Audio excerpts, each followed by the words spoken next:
probably not ideal, but I just wanted to test this out just because I looked at the recording I just did and 1/4 of the audio is gone. So I'm going to try the rest here. The first thing is on who do you serve? And I would say we still have clients. However, this time we actually have more internal stakeholders. So this can mean product team, engineering team, in general sales team as well, because they ultimately are the ones bringing in the clients, or not even if you have like the top 100 revenue generating clients, the sales team is like maybe pushing features instead or activation. So that's what I would say is like who you serve. You just have more internal stakeholders, but pretty much the people you work with, the clients, are going to be the same. Wise, this also means about like who is on your team. So internally, you're going to have your sales team, your product team, your engineering team, your actual people that are like basically do the same thing as you. And depending on how your role is sliced and diced, we also have like customer solutions engineers that basically do the technical work. You also have internal support, which is like implementation support, outsourced. In some cases, it's a vendor, so it is outsourced or offshore in cases. And for us, we're just really there to like architect it. So in some ways, I would even make a parallel to a functional consulting role. I don't know if anyone told you, but like holding a phone while actually recording on the streets while walking is pretty tough, but I'm trying my best here. I also have the elements, the cars all in my way, but you know, this is the part that I feel like a lot of people want to know, which is like, what exactly does a solutions architect or solutions consultant do? They play in a tech company. So usually it's like a consulting, client-facing role. Sometimes it's not actually. Sometimes it's more internal, about internal solutions and internal technology. And solutions architect by definition are essentially working with that, making sure you have the architecture of the solution. But when it comes to the client-facing side, there's many different ways. In terms of what you do, you still work with clients. You are still, the only difference is that maybe how your clients are organized. In a consulting firm, it could be like one client or maybe two clients for the duration of a project. So usually it's project-based work. When it comes to a tech company, you can actually have many different ways it's structured. You can have a book of business where it is based off of like how much revenue, and maybe like as you go on, you just have more book of business where essentially it's like either more clients or higher revenue impact. So more experience means better clients, or not, I wouldn't say better clients, but like basically more important clients to the company because of the revenue impact. And essentially like what you do is, depending on the area you're in my case it's shopping, you're really looking at their data infrastructure. It could be many different ways. Maybe their cloud infrastructure, maybe their advertising infrastructure, and you're trying to come up with solutions. So solving problems either on a proactive way or a retroactive way, and coming up with maybe even features enhancements and working alongside with the sales team to activate them. But one thing I do want to add is like, when it comes to consulting at a tech company, the dynamics are different as well. So usually it actually goes by like whatever the product roadmap is on. If, let's say, for example, the client finds a need or that they need this particular solution and it's not something that is on the roadmap or not something that's possible with the technology in place, engineering team could actually make some provisions. They can make some tweaks or maybe fix a bug really quickly. But usually when it comes to actually doing the solution, it really is dependent on what's on the roadmap. In a consulting firm, however, you kind of have to come up with a workaround because you don't have any say. You're not in a tech company. You're not the one that's actually owning the software at the end of the day. So that's why I would say like the dynamics of a solutions architect or a solutions consultant may actually be better because you have direct hand into the products because you're the ones that's actually seeing it. And in a lot of companies, if you're maybe focusing on like the top revenue generating clients, they will want to care about what you're talking about, as opposed to like the 50,000 clients that are out there implementing the same solution. So overall, I would say like the product impact is better in a tech company. However, you're generally more siloed. You may even have your hands tied because in a consulting firm, you're tied to the client or the timeline or the budget or the effort. But like maybe the way you have the actual strategy, the solution, the diversity of thought, you may have different types of people saying like, hey, I did this at this other consulting firm with this types of client and the solution worked out. While in a tech company, maybe you're just going to be executing whatever the software is designed to do, or maybe you bubble it up, but ultimately you just say no. So depending on like how you see things, like that could be a good or bad thing. It's also great when it comes to work-life balance because if it's not possible, you don't have to stretch yourself in making that solution work. Skills and tech-wise, I would say at a solutions architect and solutions consultant role, there may or may not be that many transferable skills. Like maybe the consulting, the client-facing skills are, but technically you're working with proprietary software. You may even be working with the software you're implementing. So not a lot of times it is transferable. Beauty of that usually is that because of your exposure to engineering, to sales, to product, to the client directly, you can actually be able to transfer over to those areas depending on the company easily or hard basically. But when it comes to consulting, you're tied to a project. In a tech company, you're tied to the role, but you could move because in a lot of tech companies, they make it easy to move around. So how do you even become a solutions architect or solutions consultant? To be honest, I feel like a lot of people do come from consulting backgrounds, or they come from the product area. So in my case for shopping, like if you came from retail or advertising space, you could kind of make your way through as long as you could prove you could problem solve or work with clients. I pretty much waited 6 months to make this video because I wanted to give you a very good idea of the day-to-day. And when I first started out, honestly, when you first start out remotely, you don't have that much idea until you go in person, where you're ramping up really quickly. I'm gonna make a video on like exactly what you should do to ramp up in a job, because there's so many ways to do it, and honestly, going to the office is better. But the first thing I would say is that when it comes to the day-to-day, honestly, it's like pretty similar to consulting. You have emails, you have calls, either with client. The only difference is that you have more internal stakeholders, more internal teams, and more internal everything, because ultimately your job's to the tech company, not to your clients.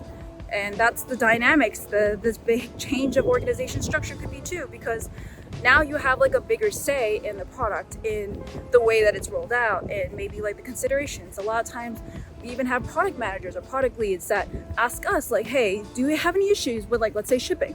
And then we provide our example, our edge case, our key or use case or anything like that, so it could be considered. Even one of my clients right now I'm actually working on, there's a limitation, but we're working with the product team and we came up with a kind of like a modified solution with the engineering team. But for the day-to-day specifically, it's a lot of emails that I usually check, and those emails usually consist of, to be honest, majority of it are internal. I don't have that many client calls or client meetings unless there's an issue, unless we're being proactive with something that the sales team wants. So a lot of it really is internal, like with trainings and workshops and initiatives that we need to roll out, preparation we need to be. So in the retail world, we have it's very cyclical. So the holiday time is very important. So usually we have a lot of holiday preparation. So that's I actually showed it in a vlog over here. I did like holiday preparation, and there's a lot of internal initiatives we do. Internally, there were a lot of holiday initiatives that we have to do preparation wise. There's a lot of resources like slide decks. To be honest, I don't think there's like that many good forums, because when it comes to the Workday practice, I had like an external friendly, implementer friendly forum where I can ask my questions, and then pretty much anyone that was doing Workday can actually answer or provide their solution. But when it comes to a tech company, it's all internal. So if my team is like 25 people, I'm only limited to what the 25 people have had experience to. The day-to-day also really is going to depend on the product area, and if you're client facing or if you're internal facing or both. But for me, I would say that I'm mostly client facing, and then internal facing really is like, let's develop OKRs or initiatives or programs to support the client-facing work. And that also depends on exactly how you're evaluated as well, because in client-facing work, it's like chargeability, right? And if you would like know about that, definitely check out the videos here on like consulting, because in consulting firms, they go by chargeability. At a tech company, they don't really go by that. I actually didn't really have to track my hours. It really is to see like the effort and if we need to hire more people when it comes to sales. Overall, if you want that consulting experience, you want to be in a tech company, you want to know what's your next step, this is perfect for you. It's like essentially a shift, but you're just going to have more internal work and less client-facing work. Maybe even the structure's a little bit different, with instead of like one client, you're going to have a book of business. Whew. She was a needy cat, so I could not really film inside, but overall the day-to-day is like emails with your clients, email with your internal stakeholders, which could be sales, product, engineering, maybe even other people like UX designers or customer support engineers or product leads, or even more people that are maybe in the service industry specifically of like being in consulting, because maybe specifically when it comes to your area, and guess my part would be like retail. So with that, we work with retail. We maybe even talk to other people and say like, hey, how have other retailers in this industry, particularly like, let's say jewelry, have done this, and what have you done from that? And you can collaborate internally from that. There's still town halls. There's so many town halls depending on you go. Like let's say for example, I'm in GTech, I'm in GPS, I'm in MCS. And then we also have like a bi-weekly status call, which is essentially every other week with my particular team. And then we also have one specifically under my manager, because in my area, my team technically has like 4 managers, and each manager has a team under that, which is honestly not much of a big difference. There's one particular team though that is completely in a different area, separation, but for the most part, it really is like just a head count under a manager to make sure that not everyone's overwhelmed under one manager. But pretty much like a lot of it is just going to be structured off of emails, calls, and then also a lot of like troubleshooting depending on the client. If you have issues with like something that's working and something that's not working, you want to troubleshoot and then you come up with solutions. The solutions can usually be done through a call or a slide deck that maybe if it's like a generic issue or general issue that a lot of people have issues with, maybe there's already a slide deck. So we collaborate internally in like our little group chat, or to just say like, hey, does anyone have a slide deck about merchant promotions? And then we just have a slide deck, we pitch it, or we just basically modify it based off of the client's examples. So we just kind of have it a little bit more customized that way. And then when it comes to maybe like features, we usually work with engagement managers and sales pods. And this is mostly where we're like, hey, we noticed that this particular product could be really good based off of these particular issues that they've had in the past. It could also make a revenue impact of X, Y, and Z. It's a little bit hard sometimes to monitor because it really is dependent on each entire client of like their book of business and their revenue and their products and how they typically run, because we can't really say like, hey, this would give you like X amount of revenue impact. It can actually help you a lot because for every single client, it's all different and it all is like circumstantial. So for the most part, if that's what is our entire job, is like sussing out exactly like what are the issues, the conditions, the circumstances, and helping out with that. But I would say that like I really like it because it means that you get a lot of variety. Instead of just being tied to one client, you get a variety of like many different clients, as well as internal work and external work, and even maybe some like companies like Google have like 80-20. So your 20% could be something that's not related, but something is still beneficial to the company. Oh yeah, a big important part is compensation. Like exactly how is the compensation like as a solutions architect or solutions consultant? And since I had multiple offers in this, I was able to figure this out. But a lot of times because you're in a tech company, you're gonna get equity. The base salary could be lower, your performance could be lower, your performance bonus could be lower, but it depends on how they calculate, because in some cases, like I actually noticed that performance bonus was higher in a tech company versus when it comes to a consulting firm for many different reasons. But for the most part, just know that equity is actually an option. But again, if it's private versus public, maybe it's options versus RSUs. Meanwhile, for RSUs, they do have a vesting schedule. Sometimes it may have a 1-year shelf, which could be an issue for if you're planning on leaving quickly, but it really is something that you need to take in consideration. And just a heads up, personally, RSUs I think are better than options, depending though. On a stable company, you want RSUs. If it's a like company that's about to IPO, you want options because they're not public yet and the prices are gonna be high, but you do have to still exercise your rights. You don't actually own the stocks just yet. Okay, now let's just get into the pros and cons. I'll first start with the pros. Personally, for me, when it comes to becoming a solutions architect or solutions consultant, there's a good work-life balance because in a consulting firm, you're kind of stuck with the client and whatever you need to do to satisfy your client. In a tech company, you can say yes or no. So in general, it really is dependent on the initiatives and maybe even the cyclical nature of your work. In my case, I'm working with retail clients, so it is cyclical and may have more work leading up to like Q3, Q4. So that is something to have in consideration, is that it could be a good or a bad thing. It could mean that on other months, maybe you're good and it's predictable, but on the other months when it's a little bit on the higher side, you may be drowning. But for me, I haven't actually been drowning. I've had a lot of support. Another pro I would say is like, you know, being in a tech company, you tend to have a lot more exposure to all the other areas. So if you're interested in seeing out what else you could do in a tech company, this is a perfect role because you're in an intersectional role basically. Another thing about being a solutions consultant or solutions architect is that you get to have exposure to pretty much a lot of product areas that your tech company can have. So if you want, you can always move. Depending on the company though, it can make it easier or harder to transfer around. Honestly, the reason why there's choppiness is because I always see someone coming and I feel a little bit awkward vlogging, or in this case filming, while there's someone here or that I'm crossing the street. I feel like this has become a comparison video of a tech consultant at a consulting firm versus a solutions architect or solutions consultant role. But another pro would be that, I mean, at this point it's like a tech company, but it is really like you get a lot of perks. Your compensation could be a little bit more predictable because it really is dependent on how the product is doing that you're working on. And if you're in a growing area, you're in a growing area. In a consulting firm, maybe once you're done with a project, you have to move on to the next project, and maybe that project's not doing so well, and maybe your business department or whatever, or designation is not doing so well. So you're kind of privy to that entire department and how the consulting firm is doing, because it's all based off of the contracts of the clients. And if it satisfies, then it satisfies. When a tech company, you can say yes, you can say no, and generally tech companies are growing.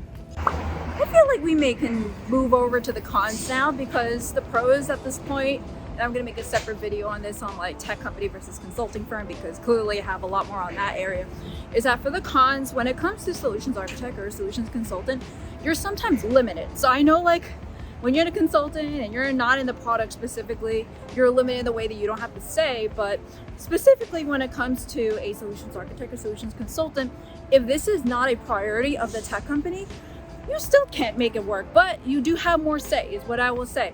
Because before, you're kind of like, all the consultants are more in aggregate data, but when it comes to a solutions consultant or solutions architect, you're working directly with the product, you're working with a team, so you can actually have more visibility as yourself, as like the use case you're providing.